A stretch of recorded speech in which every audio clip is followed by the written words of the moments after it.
You're the tallest kid in every photo, always have been. Standing in the back row, ducking under doorways, wearing size 14 before most kids hit double digits.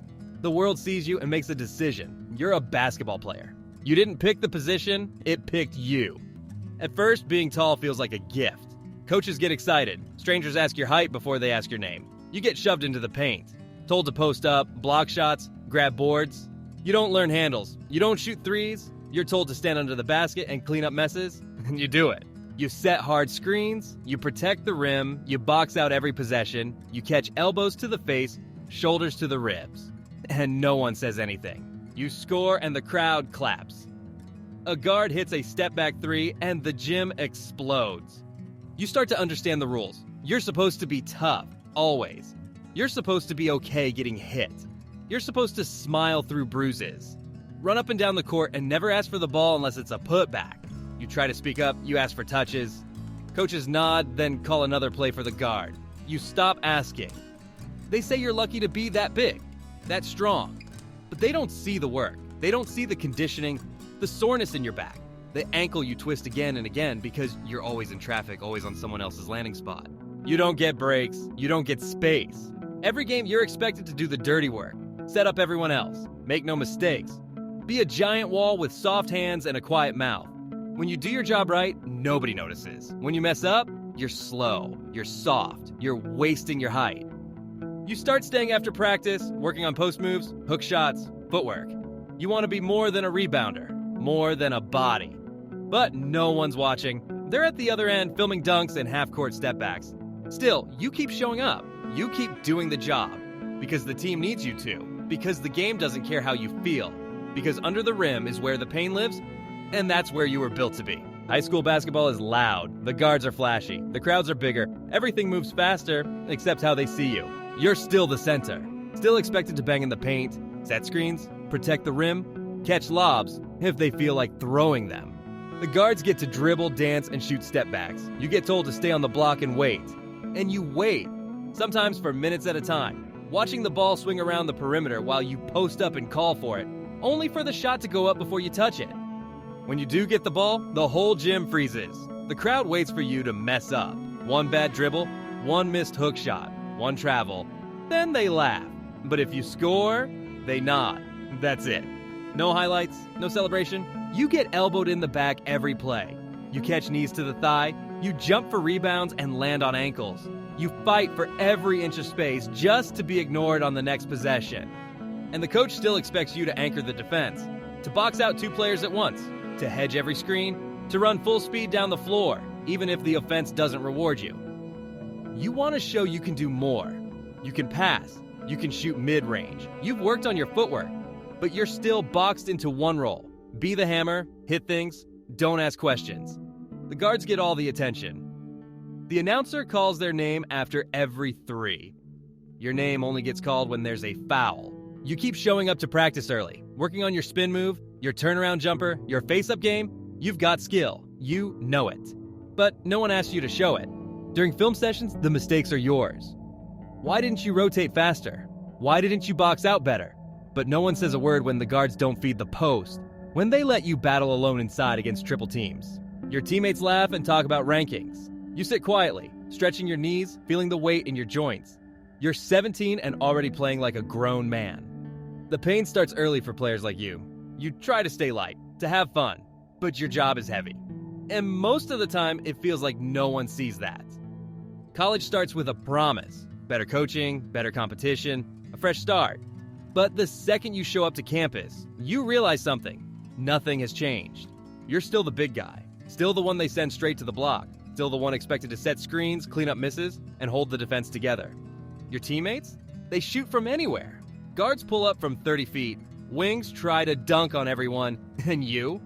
You're told to stay down low and do the dirty work. You lift every day. You ice your knees after every practice. You get in early for treatment. You know how your body feels after one bad landing. And there are a lot of bad landings. You don't complain. Because there's always another center right behind you, waiting for you to slow down. You want to expand your game. You've worked on your footwork, your passing, your mid-range shot. You've got soft hands. But none of that matters if they don't give you the ball. You call for it. You seal your man. But the pass never comes. The guard jacks up a contested shot and shrugs when it misses. You don't say a word. You just run back and take the hit on the other end. Coaches talk about spacing, about pace, about modern basketball. And every time they do, you feel yourself slipping out of the picture. Unless you can stretch the floor, unless you can guard every position, your minutes shrink. You're not lazy. You're just tired. All the time. Your legs ache, your back stiffens up, you ice your knees and tape your fingers. And you still show up. Because you're not just playing for minutes. You're playing for survival. You get fouled constantly, shoved, pushed, elbowed, and the refs don't call it. They say, you're big, you can handle it. But when you lean in a little too hard, offensive foul, turnover. Sit down, you study film. You know your positioning, you know your angles, you know how to contest without fouling. But it's never enough. If you get beat once, they question your foot speed. If you don't block a shot, they say you're too slow. You're judged by your size, not your skill. You don't get stats that people care about. You get rebounds, you alter shots, you move bodies, you sacrifice space. And when the game's over, no one remembers that stuff. But the coach sees. The real ones always do. You're not a highlight. You're a foundation. And you keep showing up. You make it to the pros. The lights are brighter. The players are stronger. The game is even faster. But your job? It's the same. Maybe harder. You get called a traditional big, a paint protector, a post presence. But most nights, you feel like a body they use to soak up fouls and wear down the other team's star. You're not the focus. You're the screen, the wall, the moving part that helps the guards look good. You run rim to rim, full speed, dozens of times a night. You wrestle with giants. You jump with sore knees. You land on stiff ankles. And still, nobody really sees you unless you mess up. When you make the right rotation, someone else gets the steal. When you contest a shot perfectly and it still goes in, they say you're too slow. When you help on defense and leave your man open for a putback, they say you blew the coverage. You get fouled every play. On the catch, on the rebound, on the way up, and the whistle? It barely comes. You're big. You're expected to take the hits. Let them play, they say. But one wrong elbow, one late step, one reach in too far, and suddenly you're the problem. You're the foul magnet, the liability, the reason the other team's in the bonus. You try to adapt, you work on your three, your footwork, your passing. You want to be more, but every mistake you make outside the paint becomes a reason they don't trust you out there. And there's always someone younger, someone taller, someone with more bounce. You're constantly reminded that you can be replaced, that your window isn't just short, it's already closing. The media doesn't talk about your screens. They talk about who scored off them. They don't show your box outs. They show the dunks that happen because of them. You do the dirty work, you play through pain, you crash the boards, you anchor the defense, you still give everything you've got. And when the game's over, you walk back to the locker room with sore legs and a quiet mind. Because you did your job, even if no one said it out loud. You never asked to be tall, you never asked to be shoved into the paint, but that's where you were put. That's where you stayed. And over time, it became yours. You've been pushed, hit, leaned on, and ignored. You've made space for your teammates. You've protected the rim. You've played through pain, through fatigue, through people telling you you're just big. You learned to speak through actions, not words, through box outs, through silent screens, through staying vertical when others would jump out of control. You didn't get the praise, but you got the job done.